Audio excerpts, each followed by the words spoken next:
Hello, learners. Welcome to Psyche Shala. I hope you all are doing well. In this series of NCRT psychology, in our last video, we have studied till correlational research. So, today in this video, we will start from survey research. So, let's start without wasting any time. Survey research, जैसे कि नाम से आपको clear होना चाहिए, it's about surveying people. आपने हमेशा सुना होगा कि बहुत सारे सर्वेज होते रहते हैं रिगार्डिंग जो कंपनीज होती हैं वो अपने जो आइटम्स होते हैं उनको लेके प्रोडक्ट्स को लेके सर्वे करवाती है या फिर इलेक्शंस वगैरह के टाइम में आपने देखा होगा कि पोल के सर्वे होते हैं सो it means survey research came into existence to study opinion, attitude, and social facts. So here, what we are studying in survey, we are trying to study the opinions of people, the attitudes of people toward anything, any products, or the social facts they are maintaining. Okay, so initially it was to find out existing reality और a baseline. एक baseline मिल जाती है जिससे हमें एक attitude clear हो जाता है. बहुत सारी जो brands होती हैं वो सर्वे इसलिए करवाती हैं. आपने YouTube में भी कई बार देखा होगा कि जब आप वीडियोस चलाते हैं तो अचानक से कई बार कुछ सर्वे के क्वेश्चंस आ जाते हैं तो उनको आंसर करके वो एक तरीके से सर्वे करते हैं और उसके बेस पर वो अपनी जो पॉलिसीज़ हैं उनको चेंज करते हैं या जो भी उनके प्रोडक्ट्स हैं उनको उनमें चेंजेस लाने की कोशिश करते हैं. They were also used to find out the attitude of people towards family planning, attitude towards giving power to Panchayati Raj institution like मतलब ऐसे कोई भी सोशल सिचुएशंस होती हैं जहाँ पे कोई पॉलिसीज चेंज होनी होती है तो वहाँ पे हम सर्वे करके एटीट्यूड्स जो हैं लोगों के वो जान सकते हैं. ठीक है. The survey research uses different technique for collecting information. अब जैसे कि हमने बहुत सारी अभी तक टेक्निक्स पढ़ी थी रिसर्च के जो तरीके पढ़े थे उनमें देखा था हमने कि अलग अलग टेक्निक्स यूज़ होती हैं. एक्सपेरिमेंटल जो मेथड था उसकी अलग टेक्निक्स थी. ठीक है. और उसके अलावा जो ऑब्जर्वेशन था उसकी अलग टेक्निक थी. वैसे ही सर्वे रिसर्च में भी बहुत सारी टेक्निक्स यूज़ होती हैं. Usually it also includes like observation method, personal interview, question आया, telephonic survey, controlled observation is also there in survey. ठीक है. तो these techniques are use. So let's discuss them here. Personal interview. तो personal interview हम सब basically हम हर किसी ने पर्सनल इंटरव्यू आपने देखा होगा, आप वीडियोज़ वगैरह में भी देखते होंगे कि जैसे इंटरव्यू होता है लाइक आप जॉब इंटरव्यूज़ देखते हैं उसी तरीके का पर्सनल इंटरव्यू है. बट यहाँ पे पर्सनल इंटरव्यू सिर्फ जॉब के लिए नहीं हो रहा है. It is focused on different aspects. जैसा भी हमें जो भी हमारा रिसर्च है जो भी हमारा पर्पस है उसके बेस पर हम एक पर्सनल इंटरव्यू लेते हैं. जैसे कि क्लिनिकल सेटिंग में भी पर्सनल इंटरव्यू होते हैं. वहाँ पे हमारी जो मेंटल इलनेस है उसको डायग्नोस करने के लिए या फिर फिजिकल इलनेस भी डायग्नोस करने के लिए हम पर्सनल इंटरव्यू करते हैं जो पेशेंट होता है उसका. ठीक है. सो जो इंटरव्यू की एक डेफिनेशन यहाँ पे दी है कि it is a condition in which one person generally called the interviewer ask the question and the other person called interview और respondent answer the question related to the problem. ठीक है. तो एक इंटरव्यूअर है, एक रिस्पॉन्डेंट है and they both are in a face to face situation and one of them ask the question who is the interviewer and the other who is respondent answers the questions. And जो interviewer है वो उन answers के base पर अपनी recordings करता है, अपने जो भी डेटा है उसको कलेक्ट करता है. This can be broadly two broad types of interview, structured और standardized interview and other is unstructured और non standardized interview. So ये क्या होता है structured, it is structures में कैसे structured होगा. there are some types of interview जिसमें कि सारे जो standard है वो पहले से fix होते हैं, उस वो पूरी तरह से well structured होता है, series of questions planned होती हैं, time fix होता है. तो इस टाइप का जो इंटरव्यू होता है वो structured interview होता है. ठीक है. Structured interview is one where the question in the schedule are written clearly in particular sequence. The interviewer has little or no liberty to make changes in wordings of the question or the order in which they are to be asked. तो interviewer के पास कोई liberty नहीं होती है कि वो बीच में questions को का जो सीक्वेंस है उसे चेंज कर दे या वो जो पर्टिकुलरली अगर उसे लग रहा है कि यहाँ पे ये ऐड होना चाहिए तो उसे चेंज कर दे. इस टाइप के इंटरव्यूज़ कई बार आप देखते हैं कि कई बार जो बड़े पॉलिटिकल आइडेंटिटीज़ होती हैं उनके साथ जनरली इंटरव्यूज़ जब किए जाते हैं या फिर कोई भी ऐसे इंटरव्यू हैं जो टीवी चैनल्स वगैरह में आते हैं तो वो यूजुअली स्ट्रक्चर्ड इंटरव्यू होते हैं. या जॉब में भी कई बार जो इंटरव्यूज़ होते हैं वो तो कई बार तो फ्री फ्लोज होते हैं बट कई बार मेनली हाफ स्ट्रक्चर्ड होते हैं. ठीक है. तो यहाँ पे सेमी स्ट्रक्चर्ड की बात नहीं, स्ट्रक्चर्ड में काफ़ी हद तक स्ट्रिक्टली स्ट्रक्चर्ड होता है और कुछ ऐसे होते हैं जो सेमी स्ट्रक्चर्ड होते हैं. ठीक है. तो दीज आर स्ट्रक्चर्ड और स्टैंडर्डाइज्ड. ठीक है. इन कॉन्ट्रास्ट जो अनस्ट्रक्चर्ड इंटरव्यू होता है वो उसका अपोजिट हो जाएगा जिसमें कोई स्ट्रक्चर नहीं है, जिसमें क्वेश्चंस की जो सेट हैं पहले से प्री डिसाइडेड नहीं है. An interviewer has the liberty to ask question based on the need of the time और जो भी उसका उस समय जो भी जैसा भी मूवमेंट चल रहा होगा उसके बेस पे वो अपने क्वेश्चंस को आगे पीछे करके पूछ सकता है. ऐसा नहीं होगा कि यहाँ पे कुछ प्री डिसाइडेड नहीं होगा. Always in any interview situation there are some questions that are pre decided कि कैसे पूछना है क्या पूछना है. बट हाँ अनस्ट्रक्चर्ड इंटरव्यू में पर्टिकुलरली ऐसे क्वेश्चन इतने ज़्यादा फिक्स नहीं होंगे कि यही पूछे जाने हैं, इसी सीक्वेंस में पूछने हैं. Interviewer is quite free. ठीक है। अब जैसे अगर क्लिनिकल इंटरव्यू जब हम लेते हैं तो वहाँ पे ये ज़्यादा इस तरीके के इंटरव्यूज़ यूज़ होते हैं, क्योंकि जो पेशेंट है वो सामने है और उससे बात करते करते कुछ चीज़ें ऐसे निकल के आएंगी कि जो इंटरव्यूअर है उससे लगेगा कि मुझे ये भी पूछना चाहिए। इस तरीके से क्लोज एंडेड क्वेश्चन नहीं रखे, ज़्यादा वहाँ पे ओपन एंडेड क्वेश्चन होते हैं और उनको उनसे बातें निकालने की कोशिश की जाती है। ठीक है, तो इस तरीके से हम यहाँ पे देखते हैं कि क्वेश्चंस को भी अभी हम देखेंगे कि दो टाइप के जो क्वेश्चंस हैं वो होते हैं यहाँ पे। Responses are not specified in such type of interviews. The respondent can answer the question in any the way he chooses. They are called open-ended questions. तो क्वेश्चन दो तरह के होते हैं, open ended and close ended. Close ended means जो ऐसे questions होते हैं जिनका आंसर फिक्स है, कि आप उसको एक दो वर्ड्स में दे रहे हैं या फिर वो एक स्टेटमेंट में ख़त्म हो जा रही है। लाइक मैंने आपसे पूछा आपका नाम कहाँ है, मैंने आपसे पूछा कि आप किस शहर में पैदा हुए थे, तो आप एक शहर का नाम लेंगे, ख़त्म हो जाएगा। क्या आपके बचपन में आपको आपके पेरेंट्स ने मारा है, तो आप हाँ या ना कहोगे, इस तरीके से ख़त्म हो जाएगा। ठीक है, तो जो क्लोज एंडेड क्वेश्चन है वो आप समझ रहे हो कि क्वेश्चन ही ऐसा है कि उसका आंसर एक वर्ड में, दो वर्ड में या एक स्टेटमेंट में फिक्स होकर ख़त्म हो रहा है। फिर एक इस तरह के क्वेश्चन आते हैं जहाँ पे आप फ्री होते हो कुछ भी बोलने के लिए, आप कितनी देर कितना लंबा आंसर आप दे सको। एक मैंने आपसे पूछा प्लीज़ अपने बचपन के बारे में कुछ बताइए, tell me something about your childhood, तो यू आर फ्री, आप कुछ भी बता सकते हो। आप अपनी अच्छी मेमोरीज़, अपनी बुरी मेमोरीज़, आप कुछ हंसी के पल, खुशी के पल, या फिर जो भी आपको आपके बुरा टाइम रहा था, कुछ भी आप शेयर कर सकते हो। दीज आर फ्री और ओपन एंडेड क्वेश्चंस। तो यहाँ पे ज़्यादा ओपन एंडेड क्वेश्चन यूज़ होते हैं नॉन स्ट्रक्चर्ड अनस्ट्रक्चर्ड इंटरव्यू में। इंटरव्यू में फॉलोइंग कॉम्बिनेशन ऑफ पार्टिसिपेंट हो सकती हैं। इंडिविजुअल टू इंडिविजुअल ये हो सकता है, इंडिविजुअल टू ग्रुप सेटिंग हो सकती है, या फिर next is group to individual setting या ग्रुप टू ग्रुप सेटिंग। इसका मतलब क्या हो गया कि एक इंडिविजुअल और एक दूसरा इंटरव्यू, मतलब इंडिविजुअल दो ही लोग हैं, सिंगल लोग हैं, उनके बीच में इंटरव्यू हो रहा है, या फिर एक अकेला पर्सन एक ग्रुप को इंटरव्यू कर रहा है, ये भी हो सकता है, या फिर एक ग्रुप एक पर्टिकुलर इंडिविजुअल को इंटरव्यू कर रहा है, ये भी हो सकता है।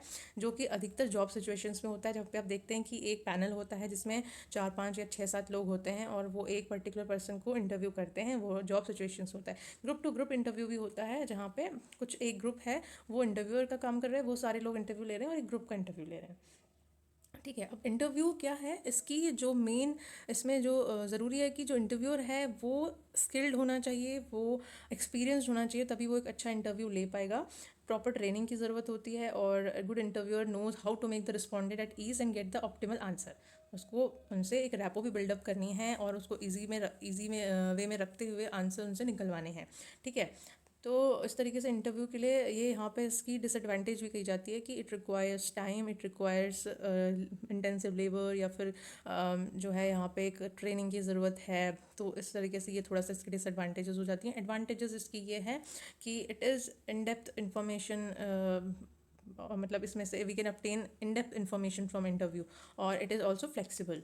ठीक है, तो सिचुएशन के बेस पे हम इन्फॉर्मेशन यहाँ पे निकाल सकते हैं। और एक और इसकी एडवांटेज जो होती है वो होता है कि ये चिल्ड्रंस के साथ में और इलिटरेट जो पीपल होते हैं उनके साथ में ये बहुत इंपॉर्टेंट रोल प्ले करता है। जिनसे हम सर्वे करने में क्वेश्चन नहीं भरवा सकते, वहाँ पे हम पर्सनल इंटरव्यू लेकर जो इलिटरेट पीपल हैं या बच्चे हैं उनका आंसर लेकर, या फिर अगर कोई डिसेबल्ड वगैरह है तो उनका भी हम यहाँ पर रिस्पॉन्सेज लिख सकते हैं।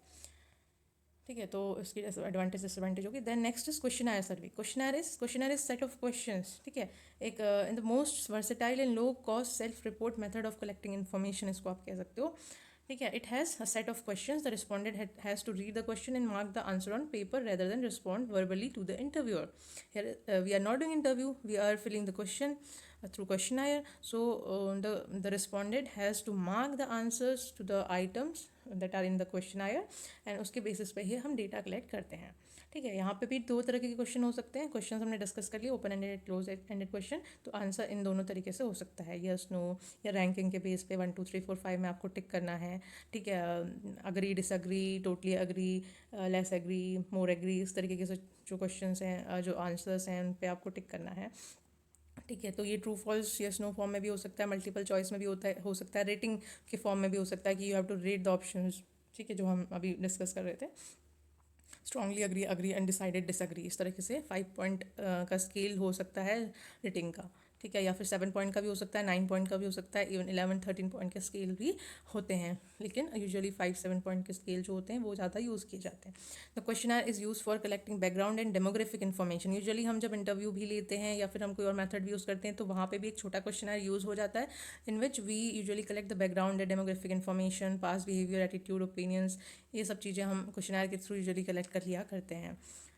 The next is telephonic survey. Telephonic survey is all about कि हमने फ़ोन किया, फ़ोन में सारी चीज़ें बातें करी और फ़ोन से हमने इन्फॉर्मेशन निकाली, यानी कि जो इंटरव्यू है उसको हम एक तरीके से टेलीफोन में कर रहे हैं. ठीक है, it helps in reducing time, है ना. तो आज आज सबके पास इंटरनेट है, तो आप देखते हैं कि हमारे पास जो गूगल शीट्स हैं उनमें कुछ गूगल फॉर्म्स बन के आ जाते हैं. उन गूगल फॉर्म्स को हम ओपन करते हैं और जो चीज़ें उनको फिल करके भेज देते हैं. वो भी एक टाइप का क्वेश्चन आ रहा है. ठीक है, लेकिन उसको हम टेलीफोनिक सर्वे भी नहीं कहते हैं. इस तरीके से मेल सर्वे भी होते हैं, जो मेल आया तो मेल सर्वे उनको बोल दिया गया. टेलीफोनिक सर्वे में जब टेलीफोन्स थे तो फ़ोन करके इन्फॉर्मेशन कलेक्ट कर ली जाती थी. सो हमारा जो ट्रैवल करना है, एक दूसरे के पास जाके सामने बैठ के बात करना है उससे, वो थोड़ा सा बच जाता है यहाँ पे. The respondent do not know the, लेकिन यहाँ पे एक इसका एक डिसएडवांटेज या लिमिटेशन ये है कि the respondents do not know the interviewer and the interviewer do not know the respondent. तो कई बार फेकनेस की चांस होती है, वेगनेस होती है और सामने आप उतनी रैपो बिल्डअप नहीं कर पाते हो. Technique is fraught with uncooperativeness, reluctance, superficial answers. तो ये सब चीज़ें यहाँ पे प्रॉब्लम्स होती हैं. There is also possibility that those responding may differ from those not responding, है ना. हो सकता है कि हमें लग रहा है कि ये आंसर कर रहा है बट वो उसकी जगह कोई और वहाँ पे आंसर कर रहा है. बट आजकल वीडियो कॉल्स का भी ऑप्शन आ गया, तो थोड़ा सा ये चीज़ें वहाँ पे कम हो सकती हैं थ्रू वीडियो कॉल. तो अभी वीडियो कॉल्स वगैरह का भी ऑप्शन यहाँ पे रखा जाता है. वो थोड़ा सा इस जो डिसएडवांटेज है इसको कम कर देती हैं. The survey method has several advantages, like कि इसमें इन्फॉर्मेशन क्विकली गैदर हो जाती है, क्योंकि क्वेश्चन के थ्रू हम गैदर कर रहे होते हैं और ये क्विकली हो जाते हैं, थोड़ा सा कम टाइम कंज्यूम करते हैं, कॉस्ट इफेक्टिव होते हैं. ये सब इनकी एडवांटेजेस हैं. लिमिटेशंस हैं कि बहुत सारे पीपल कई बार इनएक्यूरेट इन्फॉर्मेशन दे देते हैं, उनसे बोला भी जाए फिर भी वो नहीं दे पाते हैं, या फिर मेमोरी इश्यूज़ की वजह से वो चीज़ें वो सही से नहीं हो पाती हैं. ठीक है, तो और कई बार बायसनेस इसमें ज़्यादा मतलब वो होती है कि लोग सही आंसर देना प्रेफर नहीं करते हैं जब तक कि उनको बहुत सही से अपने एक उसमें ना ही लिया जाए कि हाँ आपका आंसर जो है कॉन्फिडेंशियल है, किसी को नहीं बताया जाएगा. तो आपके लिए बहुत इंपॉर्टेंट हो जाता है कि आप सबसे पहले रेपो बिल्डअप करो, भले ही आप कोई भी मेथड लगा रहे हो. Now coming to psychological testing. So psychological testing क्या है कि जब इंडिविजुअल डिफरेंसेस को स्टडी करने की बात आई साइकोलॉजी में, during the emergence of psychology in the very beginning phases, the psychologist have constructed different type of test. तो हमें लगा कि हमें टेस्ट प्रिपेयर करने चाहिए जिसके बेस पर हम इंडिविजुअल डिफरेंसेस को स्टडी करेंगे. सो बहुत सारे टेस्ट बनाए गए for the characteristics like intelligence, aptitude, personality, interest, values, educational achievement, value. ठीक है, बहुत सारे इस तरीके से जो टेस्ट हैं डिफरेंट कैटेगरीज के बनाए जाते हैं और अब तो और भी ज़्यादा वो बन गए हैं. तो ये जो टेस्ट हैं ये बनाए गए और इनको बहुत सारे फील्ड्स में यूज़ किया जाता है. लाइक इन प्लेसमेंट यूज़ कर सकते हैं, गाइडेंस काउंसलिंग में यूज़ कर सकते हैं, एजुकेशन इंस्टीट्यूट अपने एडमिशन वगैरह में यूज़ कर लेते हैं, जॉब में यूज़ किया जाता है, सिलेक्शन प्रोसेस में. ठीक है, तो ये सब इस तरीके से टेस्ट यहाँ पे यूज़ होते हैं. इसमें क्या है, psychological testings contain number of questions called items. ये ध्यान देना है यहाँ पे कि साइकोलॉजिकल टेस्टिंग्स, क्योंकि you are going to be a psychology student, तो you should be aware of this कि यहाँ पे हम इनको क्वेश्चंस ना बोल के. ठीक है, जब क्वेश्चनायर में भी मैं अभी आपको जैसे बोल रही थी कि we have open ended questions, तो वहाँ पे वो क्वेश्चंस वैसे हम बोल रहे हैं क्योंकि जनरली जो हम बेसिक क्वेश्चंस की बात करें तो वो क्वेश्चन होंगे. लेकिन जब एक साइकोलॉजिकल टेस्ट आता है तो उस टेस्ट में जब हम बात करते हैं तो वहाँ पे स्टेटमेंट्स होते हैं और उनके आगे हमारे पास रेटिंग के ऑप्शंस होते हैं या फिर ट्रू फॉल्स यस नो के ऑप्शंस होते हैं. तो वो जो स्टेटमेंट्स होते हैं उनको हम आइटम्स बोलते हैं और हम बोलते हैं एक टेस्ट में इतने आइटम है, 50 आइटम है. This is a psychological test of intelligence and it contains 50 items. तो इसमें आपके 50 स्टेटमेंट है जिनको आपको आंसर करना है. So these are known as items. Characteristics for which a test has been developed should be defined clearly and unambiguously. कोई भी टेस्ट होता है वो अनएम्बिगस होना चाहिए, उसकी जो कैरेक्टरिस्टिक्स हैं वो डिफाइंड होनी चाहिए. और एक पर्टिकुलर एज ग्रुप के लिए अधिकतर टेस्ट बनाया जाता है. वो क्यों होता है अभी हम आगे इसमें देखेंगे, आगे आपको मिलेगा. ठीक है, सो टेक्निकली अगर हम जो टर्म्स यूज़ करते हैं साइकोलॉजिकल टेस्टिंग के लिए कि वो स्टैंडर्डाइज है, तो वो जो टर्म्स होते हैं वो होता है standardize. A test should be standardized, objective, reliable, valid, ये सब चीज़ें हम टर्म्स यूज़ करते हैं.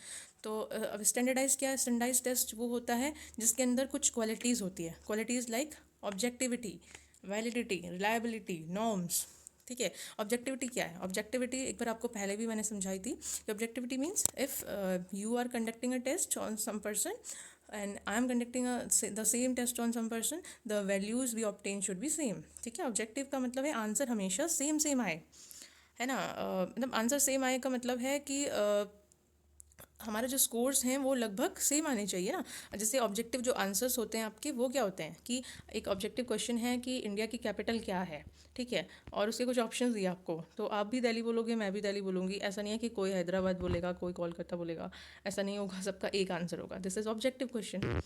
It refers to the fact that if two or more researchers administer a psychological test on the same group of people, both of them would come up with more or less the same values of each person. अब क्योंकि psychological attributes ऐसे होते हैं कि बहुत ज़्यादा वो objective नहीं हो सकते हैं, ऐसा ऐसा कई बार होता है कि थोड़ी बहुत वैल्यूज़ ऊपर नीचे हो जाए. स्ट्रेस का लेवल अगर है तो स्ट्रेस का लेवल अभी मेरा बहुत ज़्यादा है, हो सकता है आप जब करो तब तक वो थोड़ा कम हो जाए.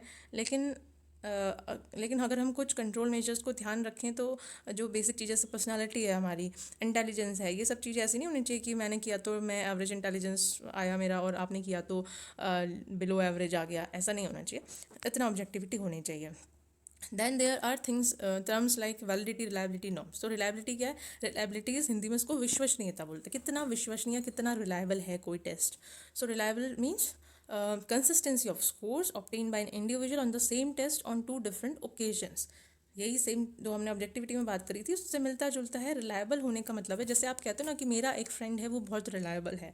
क्यों फ्रेंड रिलायबल है? आपका फ्रेंड रिलायबल इसलिए क्योंकि आप जब भी उससे हेल्प मांगते हो तब भी वो अवेलेबल रहता है. ऐसा नहीं कि आज आपने मांगी तो आज अवेलेबल है, कल आपने हेल्प मांगी नहीं था, फिर 4 दिन बाद फिर मिल गया, फिर हेल्पफुल हो गया, फिर बात करने लगा, फिर उसके बाद फिर 10 दिन बात नहीं कर रहा है, तो वो रिलायबल नहीं है आपका फ्रेंड. तो उसी तरीके से कोई टेस्ट ऐसा है जो बार बार अलग अलग रिजल्ट दे रहा है तो वो रिलायबल नहीं है. अगर वो बार बार सेम रिजल्ट दे रहा है, कंसिस्टेंसी ऑफ स्कोर्स ऑब्टेन्ड अगर है वहाँ पे, तो the test is reliable. Reliability निकालने के लिए कुछ मेथड्स यूज़ किए जाते हैं. दैट इज यहाँ पे कुछ दिए हुए हैं. Test retest reliability, split half reliability. Test retest reliability यानी कि एक बार टेस्ट किया और उसी पर्सन पे, मतलब हम क्या करते हैं रिलायबिलिटी निकालने के लिए, ग्रुप ऑफ पीपल होता है या ग्रुप ऑफ जो सब्जेक्ट आपके होते हैं जिन पर आपको वो टेस्ट बनाना होता है, जिन पर वो टेस्ट अप्लाई करना होता है. जैसे बच्चों के लिए कोई टेस्ट है, टीन एज के बच्चों के लिए, तो वो टीन एजर्स पे ही अप्लाई होगा. ठीक है. और जो 0 to 5 ईयर्स के बच्चों के लिए कोई टेस्ट बन रहा है तो वो उन्हीं पे अप्लाई होगा. उन्हीं टेस्ट को, उन्हीं लोगों पर ही उसको टेस्ट किया जाएगा. तो उन पर वो टेस्ट किया और उसके बाद उन्हीं लोगों पर फिर से वो रीटेस्ट किया और उनके जो स्कोर्स थे उन पर उनके बीच में कोरिलेशन निकाला.